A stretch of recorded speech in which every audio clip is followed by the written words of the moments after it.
नमस्कार दोस्तों, स्वागत है आपके अपर्णा के पंच में। दोस्तों, आज हम बात करेंगे 8 साल प्रधानमंत्री के पूरे हुए 26 मई को। 2024 में प्रधानमंत्री कौन, सबसे बड़ा सवाल है।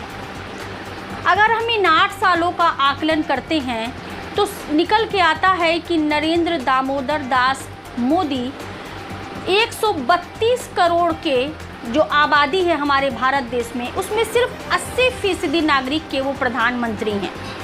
बाकी जो 14% हैं जो अल्पसंख्यक के रूप में आते हैं, उनके वो प्रधानमंत्री नहीं हैं। जी हाँ, ये मैं नहीं कह रही हूँ, ये इस देश के बड़े बड़े राजनीतिज्ञ, बड़े बड़े पत्रकारों का अपना आकलन है और इसके प्रूफ भी हैं। चाहे हम बात सीए की करें, चाहे हम सार्वजनिक रूप से नमाज पर पाबंदी करें, अजान पर पाबंदी करें, चाहे हम उनके जो मुस्लिम परिवार के लड़कियां हैं, जो धर्म के लड़कियां हैं, उनके पोशाक पे पाबंदी करें। अन्य धर्मों पर कोई पाबंदी नहीं है, वो अपने मनपसंद पोशाक नहीं पहन सकते, अपने मनपसंद खाना नहीं खा सकते हैं। चाहे हम जुलूस में शोभा यात्रा के सांप्रदायिक दंगे की बात करें, या फिर मंदिर के आसपास मुस्लिम दुकान नहीं लगा सकता, इस पर पाबंदी की बात करें।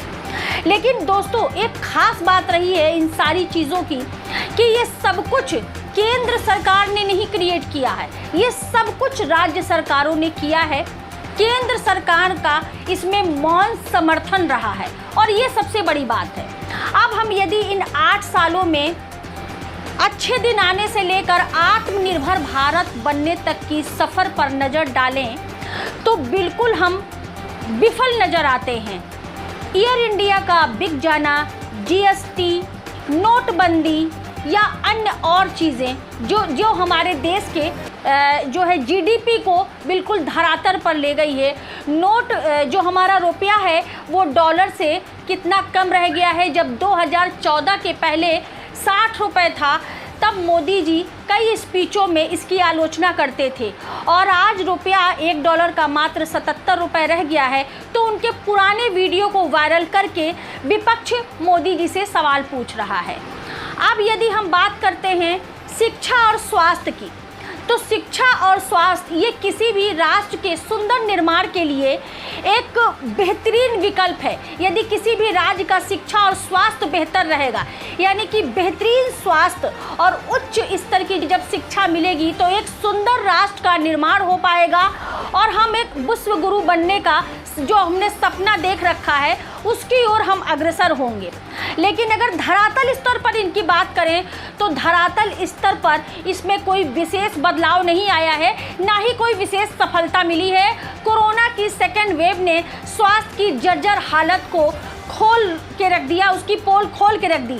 हाँ, बाद में वैक्सीनेशन पे और जो टेस्ट किट हैं उनका बाद में निजात हुआ, बनाया गया। अन्य देश के ऊपर अब हम निर्भर नहीं हैं। लेकिन जब समय निकल गया, जब WHO ने आगाह किया था हमको सेकेंड वेव बहुत खतरनाक होगा, और तब हमने इन चीज़ों को नहीं चेता और हमने लाखों लोगों की जान गंवा दी। अब यदि हम बात करें महंगाई और बेरोजगारी की, तो महंगाई और बेरोजगारी जो कि किसी भी राष्ट्र का मूलभूत मुद्दा होना चाहिए, हमारे देश का ये मुद्दा बिल्कुल नगण्य है, बिल्कुल ना के बराबर है।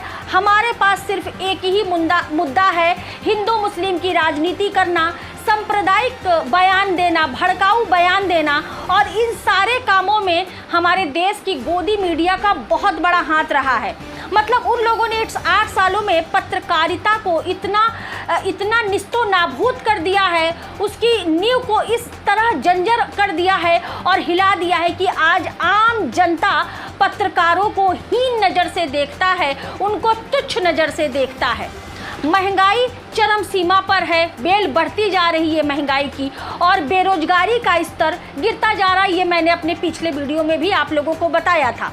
इसकी जो धरातलीय स्तर है, इसकी वास्तविकता की जो सत्यता है वो धरातल पर धाराशायी है।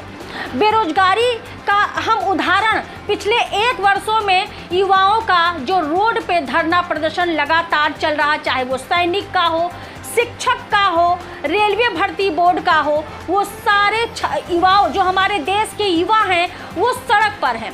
इससे साफ पता चलता है मोदी जी ने इन 8 सालों में बहुत सारी योजनाएं लाए, सड़क निर्माण, आवास का, शौचालय का, उज्ज्वला गैस सिलेंडर का, लेकिन आवास से ज़्यादा शौचालय हैं, लेकिन सिर्फ वो शौचालय यूज़ नहीं होते हैं, उनका ढांचा खड़ा हुआ है।